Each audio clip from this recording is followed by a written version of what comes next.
नमस्कार, जय हिंद, जय भारत, जय छत्तीसगढ़। आप भी खुश हो जाइए क्योंकि आरक्षक भर्ती के लिए जो इंतजार था उसकी घड़ी खत्म हो चुकी है। 27 अगस्त को आखिरी फॉर्म डेट है जो आपको फिलअप करना है। जो लोग पहली प्रक्रिया से पास हो गए थे, यानी कि फिजिकल और डॉक्यूमेंट वेरिफिकेशन में जिन्होंने क्लियर कर लिया था, उनके लिए ये खुशखबरी है और 27 अगस्त तक के आप अपने आवेदन को पूरा कर सकते हैं। 14 सितंबर को जो है ये पेपर होंगे। इसके अलावा आपको प्रक्रिया बता देते हैं कि कैसे आपको व्यापम में जाकर पूरा डिटेल फॉर्मेट में भरना है।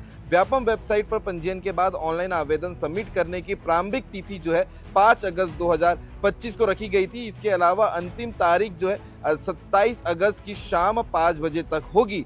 परीक्षा की तिथि 14 सितंबर है। परीक्षा का समय जो है वो 2 घंटे का होगा। प्रवेश पत्र जारी करने की तिथि 8 सितंबर को होगी और तब तक के एडमिट कार्ड आप लोगों का आ जाएगा। इसके अलावा जो भी डिटेल जानकारी, आपको कहीं कंफ्यूजन हो रहा है या फिर किसी प्रकार की समस्या हो रही है, तो आप इस नंबर पर संपर्क कर सकते हैं 0771297278 पर, क्योंकि ऑनलाइन आवेदन भरने के लिए व्यापम की वेबसाइट पर सारी जानकारी उपलब्ध है। और ये आपको बताना जरूरी था कि 27 अगस्त जो है वो आखिरी तारीख होगी अगर आप भी आरक्षक भर्ती के सेकंड पेपर के लिए एलिजिबल हैं